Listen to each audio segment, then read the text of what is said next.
suis professeur au lycée Jules Verne. J'enseigne essentiellement en maintenance industrielle et pilote de ligne et conducteur de systèmes automatisés. Les formations qu'on dispense consistent à former des jeunes ou des adultes en reconversion à conduire les systèmes automatisés qu'on a derrière nous, donc à paramétrer, régler, mettre en service et assurer une production tout en faisant face aux imprévus et aléas de production. Donc ils doivent être capables d'identifier une défaillance, être capables de vérifier s'ils ont les compétences pour remettre en état le système ou tout simplement alerter le service maintenance lorsque c'est un problème un peu complexe. La formation est accessible à tous. Tout simplement, on reprend toutes les bases de technologie nécessaires pour comprendre le fonctionnement d'un système et être en capacité d'intervenir sur le système.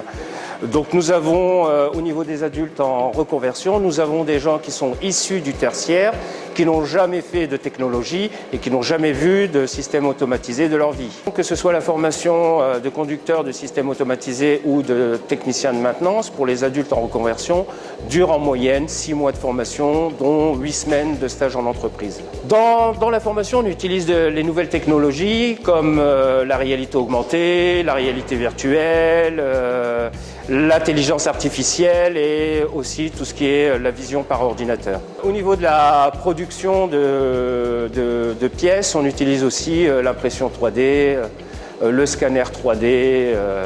En fait, on s'oriente et on s'ouvre à toutes les nouvelles technologies pour être toujours à la pointe des techniques. Alors, les métiers et débouchés à l'issue de la formation, ça sera des techniciens, soit de conduite de système automatisé, des pilotes de ligne.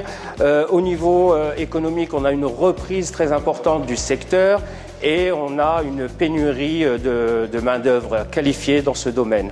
Donc les entreprises recrutent énormément dans le secteur. J'ai 32 ans, donc je suis en reconversion professionnelle. En fait, j'étais dans le tourisme auparavant. J'ai travaillé pour l'agence d'attractivité de Montreuil, j'étais à l'office de tourisme de Merlimont. Et en fait, j'ai voulu suivre cette formation parce que j'ai su qu'il y avait beaucoup de débouchés. Et donc c'est pour ça que j'ai voulu l'intégrer. Jusqu'à maintenant, tout se passe bien. Il y a beaucoup d'informations, c'est vrai que c'est pas évident quand on ne connaît pas, surtout quelqu'un comme moi. En fait, je suis arrivé dans cette formation un peu par hasard. En fait, c'est par le biais de Pôle emploi. J'ai vu que dans le secteur, il y avait beaucoup de demandes. Donc je me suis intéressé à cette formation. Mais sinon, j'ignorais complètement qu'il y avait une pénurie dans le secteur. C'était vraiment une coïncidence en fait. J'ai voulu me rediriger sur quelque chose de nouveau. Et comme justement, il y avait une forte demande, je me suis lancé dans cette formation. Alors les qualités, je pense qu'il faut être rigoureux.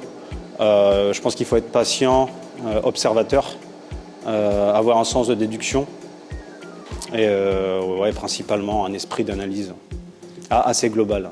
Ce qui me plaît dans cette formation, en fait, c'est le fait que on travaille en équipe, donc ça c'est intéressant.